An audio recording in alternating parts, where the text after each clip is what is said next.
नमस्ते, नमस्कार सभी को स्वागत है आपका टुडू वाइस में। तो हम बात करेंगे इतिहास में जो आर्य समाज था और आर्य समाज के बाद क्या इसकी संस्कृति देखना था हिस्ट्री में। तो बात करते हैं कि आर्यों की संस्कृति कैसी थी।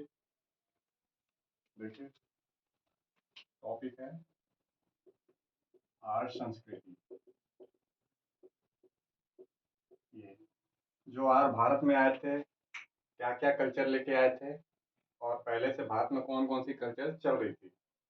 तो आर्य जो थे सबसे पहले टॉपिक वाइज़ टॉपिक करिए कि घोड़े। जो आर्य थे अपने साथ घोड़े लेके आए थे। उससे पहले सिंधु काल में घोड़े का प्रयोग नहीं होता था। तो सिंधु काल में जो सिंधुवासी थे इस पे आक्रमण भी किए थे आर्य लोगों ने, तो अपने साथ घोड़े लेके आए थे। तो ये घोड़ा आर्य संस्कृति की पहचान थी। तो देखिए घोड़ा जो है ऋग्वेद में बोलेंगे, ऋग्वेद में 215 बार घोड़े का उल्लेख हुआ है। और गाय के लिए कितना बार उल्लेख हुआ है, गाय मतलब गौ, तो बोलेंगे 175 बार। तो घोड़ा ऋग्वेद में 215 बार उल्लेख हुआ है और गाय 175 बार। इसका मतलब है घोड़ा जो है अधिक इम्पोर्टेंट है गाय की तुलना में। घोड़ा इतना इम्पोर्टेंट क्यों था, तो बोलेंगे घोड़ा जो था इसके बहुत सारे उपयोग हो रहे थे उस समय। सबसे बड़ी घटना तो तब थी जब मनुष्य ने क्या किया, पशु को पालतू बनाया। तो पशुओं को पालतू बनाना कब मानव था पशुओं के संपर्क में आ गया, पालतू बनाने लगा। तो कुत्ता घोड़ा, तो घोड़े को वो पहले मानव ने क्या किया, पालतू बना लिया। तो आर लोगों ने इसे पालतू बनाया। पुनः इससे मांस प्राप्त हो जाता था घोड़े से। फिर बोलेंगे घोड़ा जो था भार खींचता था, अर्थात ट्रांसपोर्टेशन का काम करता था। ट्रांसपोर्टेशन तीव्र हुआ, एक जगह से अगर एक जगह है और बी जगह जाना है तो घोड़ा जो था वह गाय की तुलना में, बैलों की तुलना में तीव्र गति से जा सकता था। तो भार भी ढो सकता था, जल्दी तीव्र ट्रांसपोर्टेशन कर सकता था। फलस्वरूप ट्रांसपोर्टेशन में क्रांति आ गया घोड़े से। घोड़े से रथ का प्रयोग होने लगा और अधिक क्रांति आया। इससे क्या हुआ, आपका पूरा युद्ध का तरीका बदल गया। युद्ध लड़ने का जो तरीका था बैलगाड़ी की तुलना में घोड़े का जब अधिक प्रयोग होने लगा, रथों का अधिक प्रयोग होने लगा, तो तीव्र गति से युद्ध संचार बदला। तो ट्रांसपोर्टेशन में क्रांति तो आई, साथ साथ में युद्ध करने का तरीका भी, अर्थात इसमें भी क्रांति आ गई। इन दोनों तरीकों में क्रांति के कारण क्या थे, सिंधुवासी। तो सिंधुवासी घोड़े के सामने टिक ना पाए, क्योंकि बोलेंगे घोड़े के सामने सिंधुवासी टिक नहीं पाए, क्योंकि सिंधुवासी अभी भी बैलों का इस्तेमाल कर रहे थे। बैलों, बैल का रथ, ये बैलगाड़ी। तो इसमें कम शक्ति है, घोड़े में अधिक शक्ति। तो घोड़ा शक्ति का ही प्रतीक बन गया। ठीक है, इस तरीके से घोड़े के बहुत सारे इस्तेमाल हुए। तो घोड़े ने एक क्रांति लाया और जो थे आपको आर्यों को मजबूत करने में महत्वपूर्ण भूमिका निभाई। अब इसके बाद करते हैं हम लोग रथ। रथ क्या है, रथ का भी उल्लेख हुआ है ऋग्वेद में और घोड़े का भी बार बार उल्लेख हुआ है। जैसे एक अश्वमेध यज्ञ, उस समय क्या होता था कि राजा यज्ञ करता था, अश्वमेध यज्ञ। तो राजा बना, वो यज्ञ करता था और घोड़े को छोड़ता था।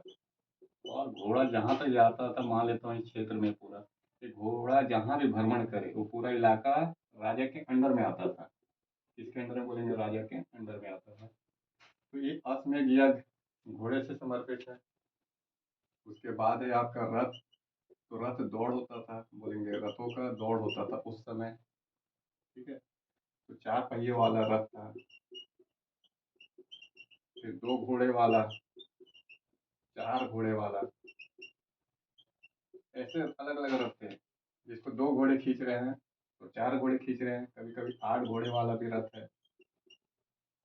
और ये सब क्या था, आज में जो आप डिफेंस देख रहे हैं विभिन्न प्रकार के मिसाइल विसाइल, उस समय मिसाइल से भी खतरनाक इस तरीके से घोड़े के कारण क्रांति आ गई थी और ये बल मिला आपको, सिंधु काल सिंधुवासियों पे हावी हो गए आर्य। तो इस तरीके से बोलेंगे रथ और घोड़े का प्रयोग, ये इनकी एक संस्कृति थी। अब क्या था सेकंड, तो बोलेंगे सोम, यहाँ पे देखिए सोम। अच्छा, और भी एक घोड़ा अगर सिर्फ इंसान से ही नहीं जुड़ा था, इसको घोड़े को जोड़ा गया था देवता से भी, जैसे इंद्र, फिर आपका अश्विनी, मारुत, ये जितने भी देवता आप ऋग्वेदिक देखेंगे या सीरियल में आपको देखते होंगे, इंद्र है, अश्विनी है, मारुत है, सारे घोड़े से जुड़ गए थे, अर्थात देवता भी घोड़े से जुड़े हुए थे।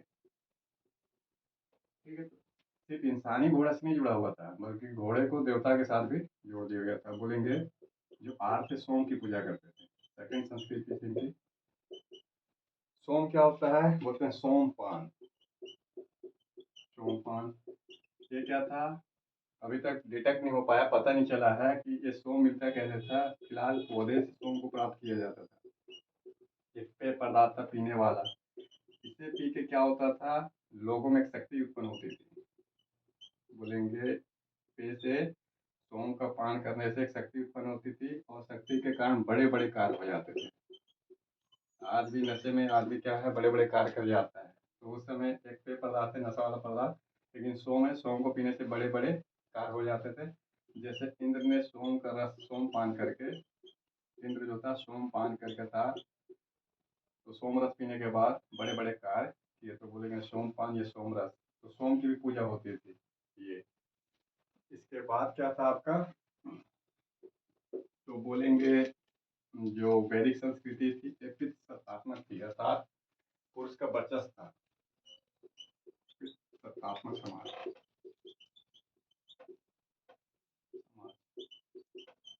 क्या होता है यहाँ पे, पुरुष का वर्चस्व।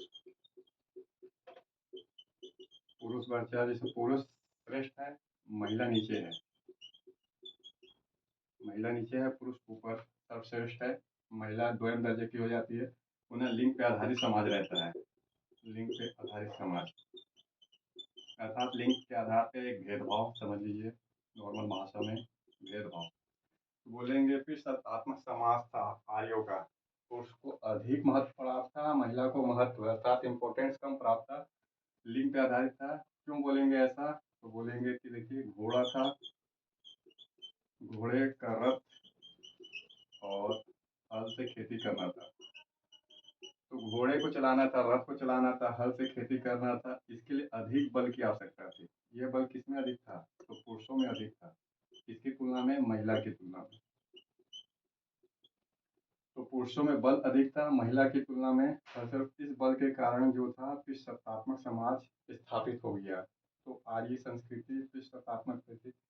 और हमारा सिंधु काल का क्या था, वहाँ पे एक इक्वलिटी थी, या तो पुरुष ना तो महिला। तो इस तरीके से आपका फिर सत्तात्मक बल हमेशा क्या रहा, पुरुषों में अधिक मान लिया गया महिला की तुलना में, ये अधिक डिपेंडेंट है महिला, और पुरुष जो है इंडिपेंडेंट है। तो महिला पुरुष पे इंडिपेंडेंट है। आज भी इंडियन समाज में क्या फिर सत्तात्मक समाज का, अर्थात ये लिंग पे आधारित समाज चलते हैं।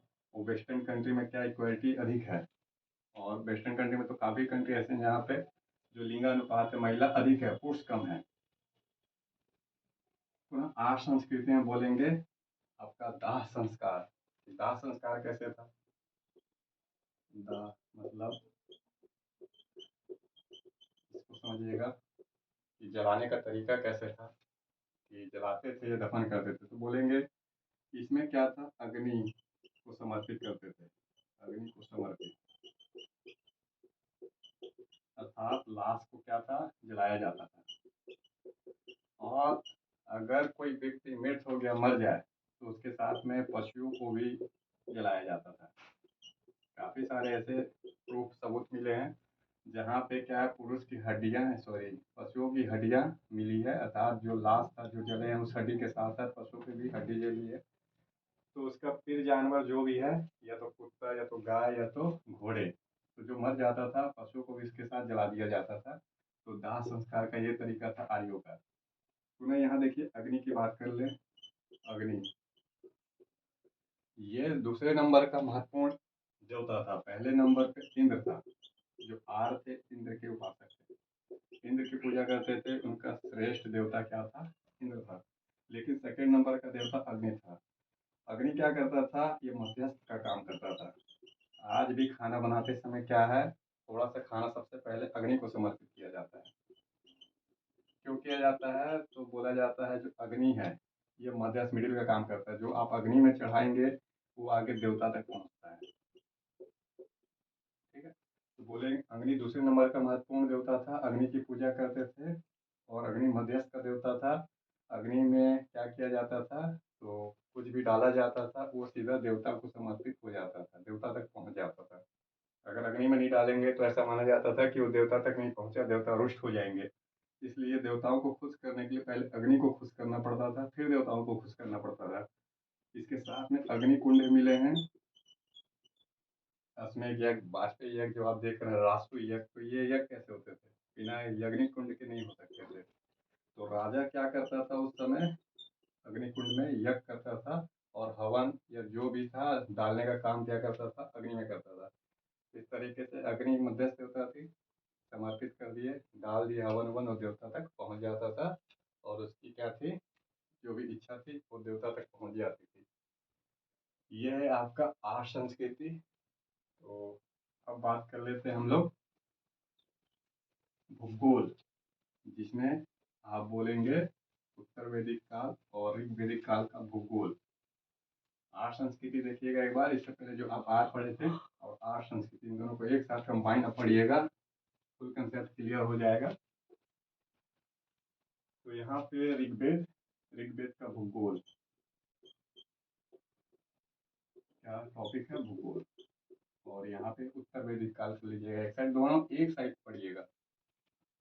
अगर दोनों एक ऐसे करके बैलेंस में नहीं पढ़ेंगे तो कंफ्यूजन पैदा होता है। ठीक है, तो एक साइड ऋग्वेद का भूगोल, तो एक साइड उत्तर वैदिक भूगोल। एक साइड अगर ऋग्वेद का इकोनॉमिक्स तो उत्तर वैदिक इकोनॉमिक्स, ऋग्वेद की राजनीतिक तो उत्तर वैदिक काल की राजनीतिक, दोनों को साथ साथ पढ़िएगा। उत्तर वैदिक भूगोल ये है। तो ऋग्वेद भूगोल में क्या था, कहाँ का क्षेत्र थे, तो आप मैप में बना लीजिएगा, रफ डायग्राम ये बड़ा करके देख लीजिएगा इसको।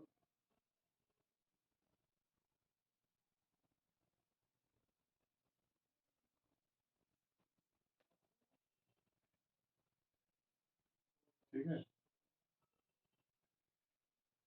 तो क्या था बोलेंगे, ये जो काबुल वाला इलाका था हिंदू कुश पर्वत, यहाँ माउंटेन से लेके ये आप कहाँ तक जाएंगे, अरावली से लेके चलिए आप यमुना नदी तक, यमुना नदी। और इस साइड में क्या था, अरावली माउंटेन। तो इसी के बीच वाला इलाका है ये पूरा आपका ऋग्वेदिक। तो ऋग्वेद का भूगोल क्या है, ये पूरा अरावली है, यमुना नदी है, इसके इस साइड में 4 लोग थे ऋग्वेद काल के। पुनः यहाँ नदियों का उल्लेख किया गया है, पर्वतों का उल्लेख किया गया है, समुद्र और हिमालय जैसे पर्वतों का उल्लेख है ऋग्वेद काल में। तो ये पूछता है क्वेश्चन नदियों से रिलेटेड, या फिर कुछ पूछ लेगा कि ऋग्वेद काल में हिमालय का ज्ञान नहीं था, ऋग्वेद काल में समुद्र का ज्ञान नहीं था, ऑप्शन जो ऑप्शन देता है उसमें से एलिमिनेट करना रहता है, इससे हटाना पड़ता है। तो ऋग्वेद काल में देखिए नदी का नाम विश्व, विश्व मतलब व्यास, विश्व सॉरी झेलम, झेलम। विपाशा, विपाशा को बोलेंगे आप व्यास। अस्कनी, इसको बोलेंगे चिनाव। पुरुषनी, तो पुरुषनी को बोलेंगे रावी। सतुर्तगी, सतुर्त्री बोलेंगे सतलज। तो ये नदी, पहले 5 नदी का तो नाम याद करिए। विश्व मतलब झेलम नदी, करंट में झेलम। ऋग्वेद काल में ये सब संस्कृत के नाम है, जो आज लोग थे संस्कृत बोलते थे तो संस्कृत में ये है। विश्व मतलब झेलम, विपाशा मतलब व्यास, अस्कनी मतलब चिनाव, पुरुषनी मतलब रावी, सतुर्गी मतलब सतलुज। इसमें से देखिए ये अस्कनी का यही बात कर लेते हैं। जो अस्कनी है, सॉरी पुरुषनी नदी है, पुरुषनी नदी है, रावी नदी। तो इसमें एक आता है, कभी कभी पूछता है 10 राजाओं का युद्ध, 10 राज्य बोलते हैं इसको, 10 राजा अर्थात 10 राजाओं का युद्ध, 10 राजाओं का युद्ध, ये ऋग्वेद में उल्लेख है। क्या हुआ कि 10 राजा आपस में लड़ाई की, किस लिए किए, तो बोलेंगे पुरुषनी नदी ये जो रावी नदी है, रावी नदी के जल के बंटवारे को लेके 10 राजाओं के बीच ये युद्ध हुआ है। दूसरा इसका एक और कारण है, सेकंड कारण है बोलेंगे विश्वामित्र थे। विश्वामित्र राम के भी गुरु थे, टीचर थे। तो विश्वामित्र और सुदास के बीच का युद्ध।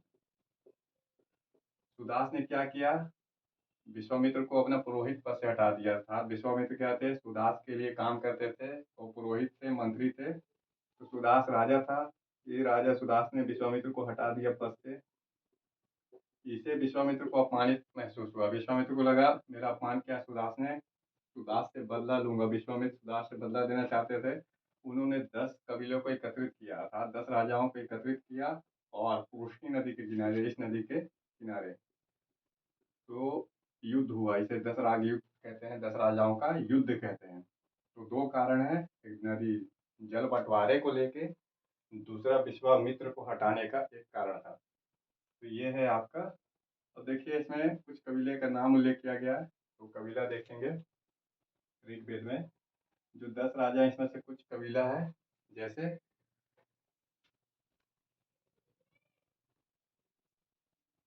तो कबीला देख लेते हैं एक बार।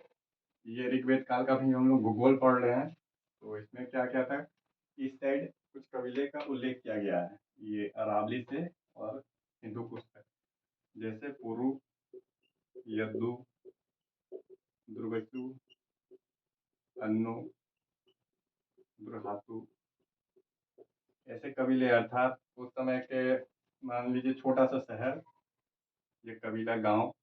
तो ये सब हैं जो 10 राजाओं हैं, इसमें से 5 तो कबीला ऐसे करके उल्लेख किया गया है, बोलेंगे पुरु, यद्दु, तुरु, अन्नु, दलदायु। और इस कबीले से कोई ना कोई जाति जो करंट में है वो बनी हुई है, ठीक है। तो यदुवंशी नाम सुनते होंगे, ये यदुवंशी, पुरु वंश का सुनते होंगे। तो ये सब है कबीला।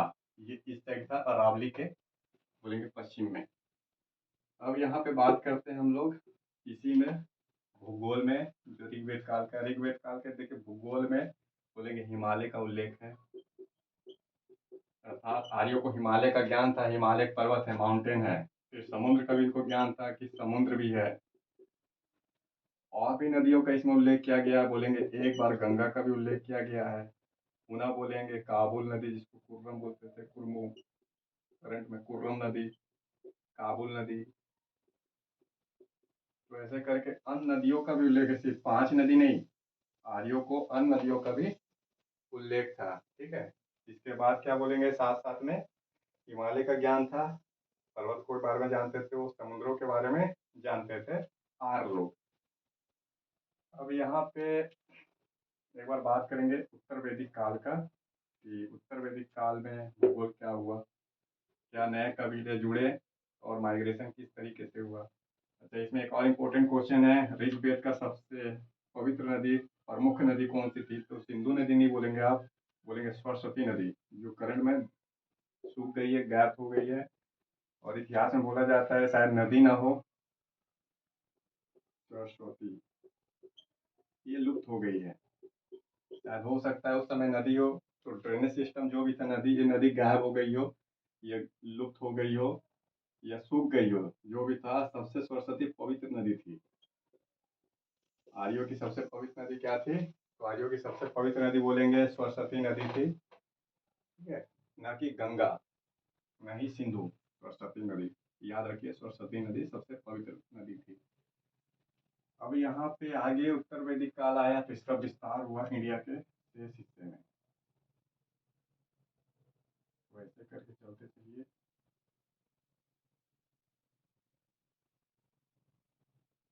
और ये ठीक है, इसको थोड़ा बड़ा कर लीजिए।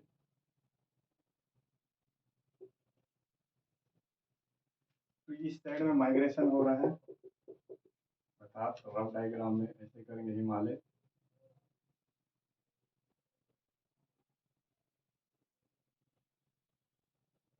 तो जो भारत है और इसको निकाल लीजिए।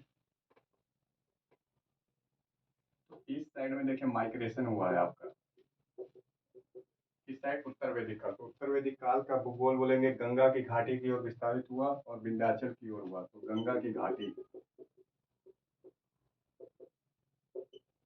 ठीक है।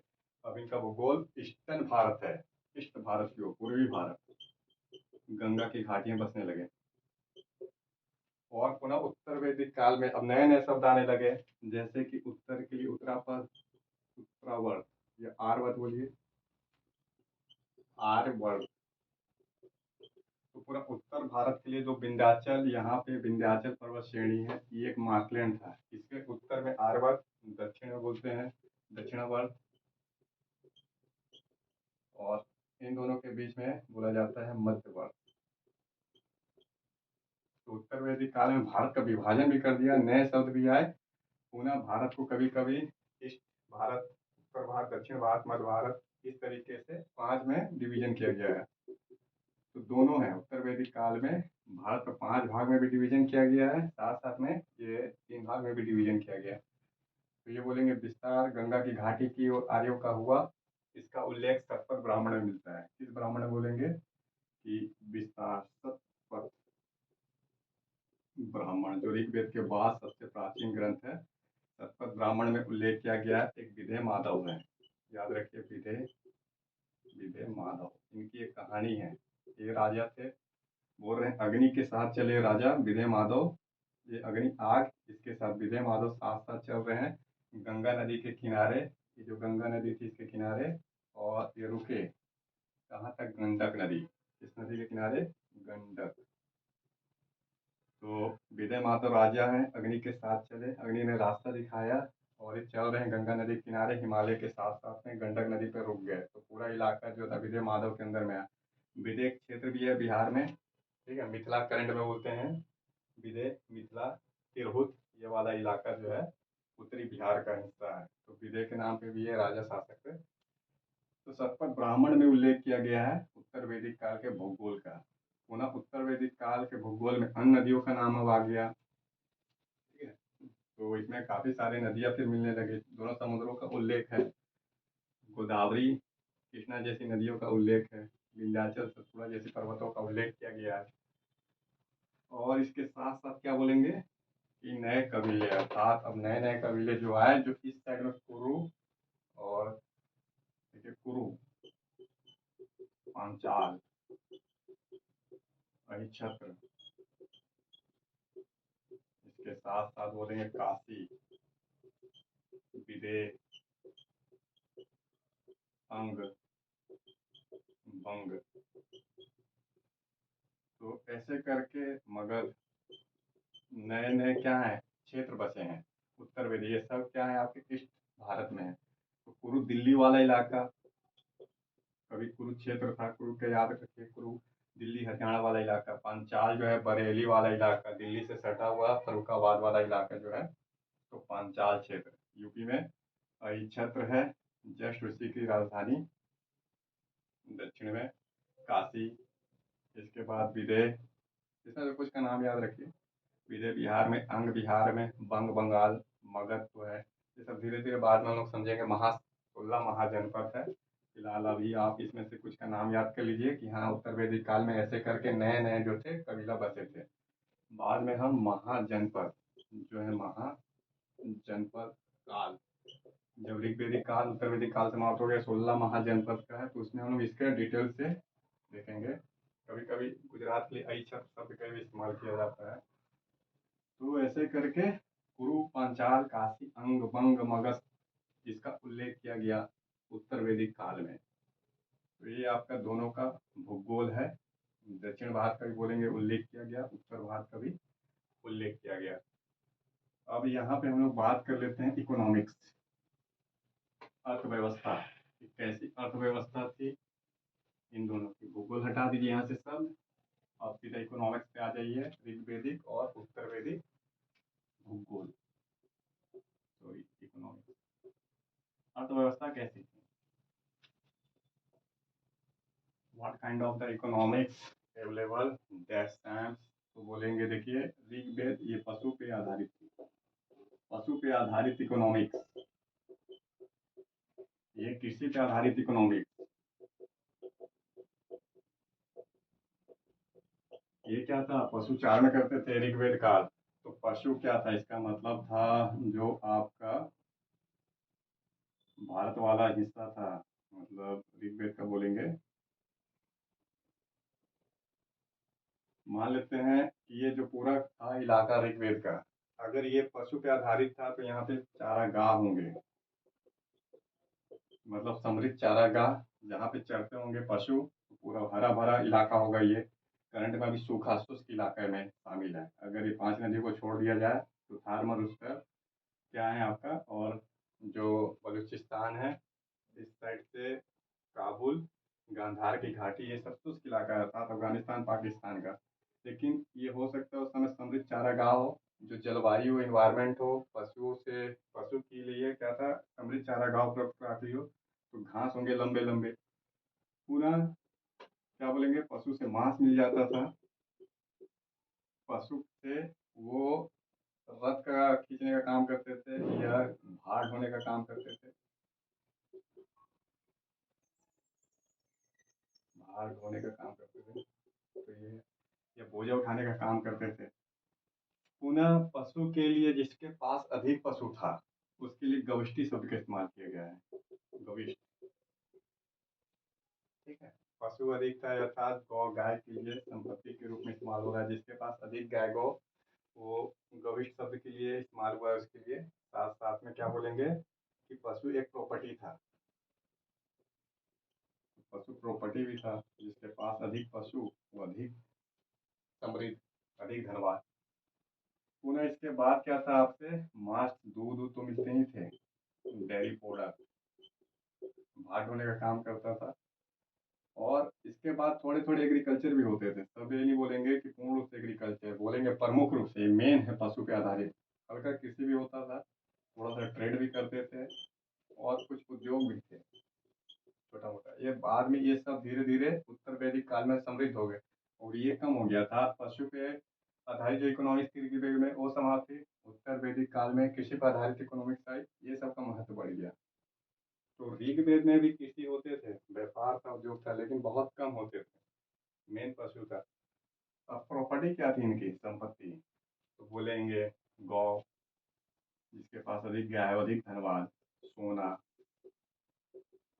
रथ, घोड़ा, सोना, रथ, घोड़ा, और इसके बाद दासी कन्या। जो दासी कन्या होती थी वही तो दान मिलते थे। इस तरीके से इनकी प्रॉपर्टी थी। तो संपत्ति दिखा दीजिए। अभी देखिए भूमि संपत्ति नहीं था, भूमि प्रॉपर्टी के रूप में नहीं आया।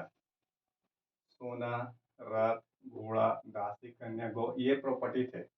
अभी सोना जैसी करेंसी या फिर इनकी क्या करेंसी थी वो भी अभी स्पष्ट रूप से नहीं है कि हाँ स्पष्ट रूप से सोने का करेंसी का इस्तेमाल करते थे, मुद्रा थी कि नहीं थी, कि चांदी का मुद्रा का इस्तेमाल करते थे। ये सब में अभी आपको नहीं दिखाना है, सिर्फ संपत्ति में याद करना है। याद करना आपको, चारागाह था, समृद्ध था, इन्वायरमेंट अनुकूल होंगे, घास उगने के लिए जल से समृद्ध था। बाद में सरस्वती नदी सूख गई होगी, जो याद है। अभी सरस्वती नदी मैंने आपको बताया सबसे पवित्र नदी थी। तो सरस्वती नदी के चारों साइड हो सकता है समृद्ध चारागाह थे, समय के साथ सूख गए हों, तो घास उस सब समाप्त हो गए हों। घास उस समाप्त होने के कारण धीरे धीरे पशुओं का महत्व, मतलब पशु कम हो गया हों। जब घास नहीं मिलेगी तो पशु कहाँ से रहेंगे। इसके कारण ये शायद उत्तर वैदिक काल की ओर माइग्रेट किए होंगे, अर्थात ईस्ट भारत की ओर माइग्रेट किए थे। अब बाकी देखिए यहाँ पे उत्तर वैदिक काल की इकोनॉमिक्स,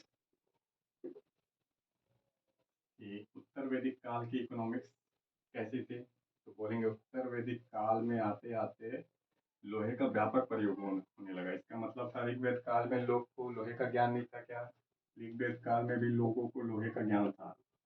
ये आयरन तो जानते थे लोहे, लेकिन इतना मास लेवल प्रयोग नहीं कर रहे थे, छोटे लेवल पे लोहे का प्रयोग कर रहे थे, ज्ञान था इनको। क्योंकि 1500 से 1000 ईस्वी का काल है, लोहे का प्रयोग 1200 1100 में होने लग गया था। तो ऋग्वेदिक काल में लोहे का ज्ञान था, थोड़ा सा प्रयोग होता होगा। उत्तर वैदिक काल में लोहे का व्यापक रूप में प्रयोग हुआ। जब लोहे का व्यापक प्रयोग हुआ तो लोहे के क्या है, उपकरण बने होंगे जो टिकाऊ थे। लोहे का उपकरण जो टिकाऊ हो, मजबूत हो, लॉन्ग ड्यूरेबल तक क्या हो, स्टेबिलिटी हो, टिकाऊ। तो लोहे के प्रयोग के कारण एग्रीकल्चर करना आसान हो गया, पेड़ पौधा काटना आसान हो गया। इसका मतलब जो था पूर्वी भारत में आपका, ठीक है, इस साइड में एग्रीकल्चर था, पेड़ पौधे होंगे, इसको काटा गया होगा वृक्ष को। अब कृषि करने के लिए अलग अलग उपकरण बने होंगे, हंसिया, कुल्हाड़ी, फरसा, गरासा, इस तरीके से जो भी था कृषि में, अगर उपकरण की जरूरत हो पेड़ उड़ काटने के लिए, उस सब के लोहे से मिल रहे थे। तो लोहे का उपकरण बना, काटा गया, और फिर धान की खेती प्रारंभ हुई। लेकिन धान की खेती क्या है, श्रम गहन है। इसके लिए अधिक मेहनत की आवश्यकता होती है, टीम कोलाब्रेशन में काम करने की आवश्यकता होती है, कि बुआई हो, कटाई हो, फिर गुड़ाई हो, निराई हो, सूपे का प्रयोग, छानना। तो श्रम गहन, जिसके लिए अधिक मेहनत की आवश्यकता हो। तो कम क्षेत्रफल में धान अधिक होता है, अधिक लोगों का पेट भर सकता है, प्लस धान की 2-3 खेती लेने के बाद क्या होता है, और अधिक प्रोडक्शन होता है, और अधिक जनसंख्या को खिला सकते हैं। तो लोहे के प्रयोग से क्या हुआ है, वृक्षों की कटाई हुई है, भूमि को भरा गया होगा, पाटा गया होगा, इसके बाद धान की खेती की गई होगी। श्रम गहन है, तो श्रम गहन के साथ एक समाज मजबूत हुआ होगा, अर्थात श्रम विभाजन स्टार्ट हुआ होगा। श्रम विभाजन, ठीक है, लोग समूह में रहने लग गए होंगे। तो अगर एक साइड श्रम है तो दूसरी साइड मालिक भी उत्पन्न होता है, अर्थात अगर एक कोई श्रम कर रहा है तो श्रम खरीदने वाला भी होगा। तो श्रम बेचने वाला या श्रम करने वाला, दूसरा क्या है, श्रम खरीदने वाला। श्रम खरीदने, ये दो वर्ग स्पष्ट रूप से आगे होंगे उस समय अस्तित्व में, कि कोई श्रम बेच रहा है, कोई श्रम खरीद रहा है। तो इससे क्या होगा, जो श्रम खरीद रहा है वो मालिक वर्ग, अभिजात वर्ग के रूप में आया होगा था। तो वो क्या होगा, ऊंची, जो श्रेष्ठ होगा, अभिजात होगा, वो बन गया होगा। समझ लीजिए जमींदार या राजा, इस तरीके का एक वर्ग तैयार हो गया होगा जो श्रम को कंट्रोल करता होगा, अर्थात लोगों को कंट्रोल करता होगा उत्तर वैदिक काल में। सेकंड, अगर श्रम गहन इकोनॉमिक्स थी, मतलब कृषि हो रहा है, इसके लिए अधिक श्रम की आवश्यकता है, श्रम के लिए लोग एक दूसरे से तालमेल कर रहे हैं, तो इसे बोलेंगे सामूहिक खेती। तो सामूहिक खेती हो रही है, ठीक है। अब है कि खाद का प्रयोग हो रहा था, सिंचाई, देखिए खाद, पहली बार खाद का प्रयोग होने लगा। कृत्रिम सिंचाई का प्रयोग हो रहा था। सिंचाई कैसे कर रहे होंगे, कुएं से, छोटे छोटे नहर नाले बना रहे होंगे, छोटे छोटे, फिर कुएं से ढो रहे होंगे आपके पानी, और बैलगाड़ी का इस्तेमाल कर रहे होंगे, या बैल।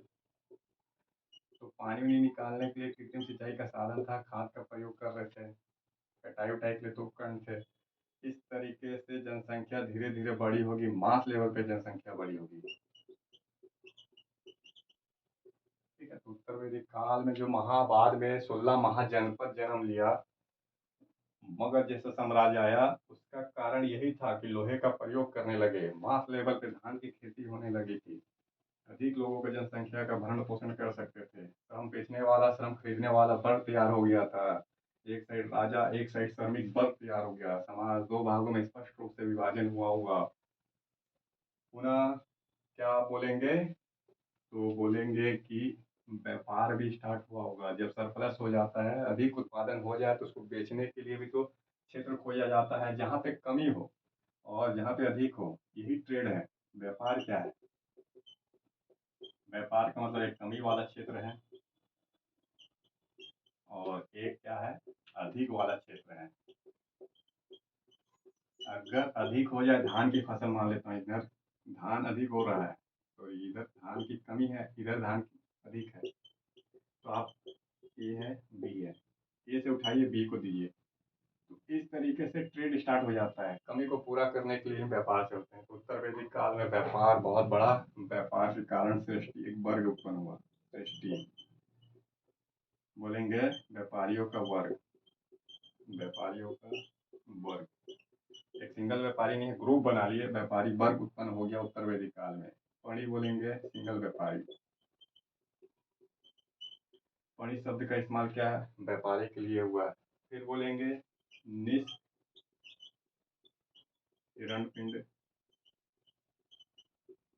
ऐसे शब्द का उल्लेख हो रहा है। तो ये है, एक माप तोल के लिए है, यह करेंसी बोलिए इसको, मुद्रा के रूप में, या माप तोल, माप तौल के लिए। तो माप तौल चलन में आ गए। यह मुद्रा है या तो माप तौल के लिए। निष्क और हिरणपिंड, शतमान भी बोलेंगे, शतमान, तीन चीजें। निष्क, हिरणपिंड, शतमान, ये तो मुद्रा है भी है, मुद्रा के रूप में भी इस्तेमाल होते हैं, साथ साथ में माप तौल के लिए भी इस्तेमाल होते हैं। फणी किसको बोला जाता है? जो व्यापारी हो, फणी, व्यापार करके पैसा इकट्ठा कर रहा हो, व्यापारियों का ग्रुप क्या कहलाता है? श्रेष्ठी कहलाता है। तो ये आपका एक वर्ग है। इसी तरीके से देखिए एक शब्द इस्तेमाल करता है कभी कभी फैक्ट में, जो हल है उसको सिर बोलते हैं। उत्तर वैदिक काल में हल के लिए सिर शब्द का इस्तेमाल हुआ है। भूमि जो है उसके लिए सीता। सीता क्या है? एक भूमि है जिसपे खेती होती है, खेती वाली भूमि को सीता बोलेंगे। तो ये दोनों कभी कभी शब्द पूछ लेता है। पुनः अब यहाँ पे संपत्ति के रूप में भूमि आ गया। भूमिपति, गौपति, निरपति, ऐसे शब्द जो है उत्तर वैदिक काल में बहुत मिलने लग गए। भूपति, निरपति, गृहपति, क्योंकि संपत्ति के रूप में भू आ गया। जो पहले उत्तर वैदिक काल में पशु प्रॉपर्टी था, वो पशु की जगह अब भूमि, जिसके पास अधिक भूमि हो, मालिक हो, जो भूमि पे कंट्रोल करता हो, श्रम को कंट्रोल करेगा। ठीक है, भूमि पे कंट्रोल मतलब भूमि का नियंत्रण, भू का नियंत्रण, श्रम का नियंत्रण। श्रम का नियंत्रण जिसके पास हो वो राजा या जमींदार। तो इस तरीके से उत्तर वैदिक काल में क्या हो गया? प्रॉपर्टी के रूप में भूमि आ गया। एक नया चला, ये प्रॉपर्टी सबसे मूल्यवान हो गया, बाकी सारे प्रॉपर्टी नीचे चले गए इसके रूप में। हर कोई कोशिश करने लगा कि भूमि का मालिक बने, अधिक से अधिक हमारे पास भूमि है। और जिसके पास भूमि नहीं रह गया वो श्रमिक वर्ग, श्रम वर्ग के रूप में रह गया, किसान रह गया वो। तो ये बोलेंगे बाद में स्थिति खराब होने लगी इनकी। तो आपका ये है उत्तर वैदिक काल में व्यापार, उत्तर वैदिक काल की इकोनॉमिक्स, गंगा की घाटी में कैसे एग्रीकल्चर स्टार्ट हुआ, श्रम पे राजा का कंट्रोल कैसे कैसे हुआ, धीरे धीरे समाज जो संगठित होने लगा, क्षेत्र संगठित होने लगे। अब मगध, अंग, बंग, काशी, ऐसे करके जो नाम सुन रहे हैं उस समय पूरा एक शक्तिशाली साम्राज्य राजा थे। यही सब कारण थे। ठीक है, तो लोहा, एक शब्द है लोहा। और ये सब मिलता कहाँ होगा? करंट में झारखंड है, छत्तीसगढ़, उड़ीसा, इस वाले इलाके से लोहे का सप्लाई भारी मात्रा में हुआ होगा। तो उससे उपकरण बने होंगे। और अच्छा, उद्योग में भी मैं भूल गया कि उद्योग, ट्रेड तो था ही था, एग्रीकल्चर बता देंगे, ट्रेड बता देंगे, अब इंडस्ट्री बता दीजिए। जैसे बड़ीगिरी, बढ़िया, बड़ीगिरी, धातु कर्म, धातु का काम करने वाला, ये लकड़ी उकड़ी का काम करने वाला, धातु का काम करने वाला, सुनार, है ना। फिर इसके बाद क्या था? जो भी था मृत भांड, टेराकोटा की वस्तु। मृत भांड तो हमेशा से रहे हैं, बर्तन जो था वो आज भी क्या है चलन में, बस अंतर है कि अब अभी करंट में क्या है, तो स्टील के जो है आपके बर्तन का इस्तेमाल होता है। नहीं तो बर्तन तो हमेशा से व्यापार का, फैक्ट्री का सेंटर रहा है। तो मृत भांड, और किस प्रकार का मृत भांड? पहले गेरू वर्णी, ऋग्वेद काल का क्या था? गेरू वर्णी। फिर उत्तर वैदिक काल आते आते चित्रित धूसर मृत भांड हो गया, चित्रित धूसर मृत भांड। तो ये बर्तन हुआ, अलग अलग रंग क्या है? ऋग्वेद काल का गेरुवर्णी प्रतीक है। उस समय ऋग्वेद काल में बर्तन का इस्तेमाल गेरुवर्णी के रूप में होता था, गेरुआ रंग। मृत भांड का प्रयोग क्या है? बाद में चित्रित भूषण मृत भांड हो गया, उत्तर वैदिक काल में चित्रित भूषण मृत भांड हो गया। तो उद्योग में अलग अलग धातुओं पे काम करने वाले धातु कर्म हो, चाहे तांबा हो, सोने का काम करने वाले सुनार हो, बड़े गिरोह, कपड़ा के लिए कपड़ा भी चलन था। कपास का प्रयोग तो सिंधु काल से स्टार्ट हो गया था, तो कपास की खेती तो होती थी। अब कपास की खेती होती थी तो कपड़ा बनते थे। अब ऊनी कपड़ा, सूती कपड़ा, सभी कपड़े बन रहे थे, वो तो सिंधु काल से ही कपड़े बन रहे थे। कपड़ा हमेशा से आज भी करने में भारत के ट्रेड का, प्रोडक्शन का सबसे बड़ा क्या श्रम उपलब्ध कराता है। जो हमारा कपड़ा फैक्ट्री है वर्ल्ड में क्या है, टॉप नंबर में से गिना जाता है, और भारत एक्सपोर्टर भी है। तो ये कहाँ से स्टार्ट है? आपका सिंधु काल से। तो हमेशा जो है कपड़ा रखिएगा।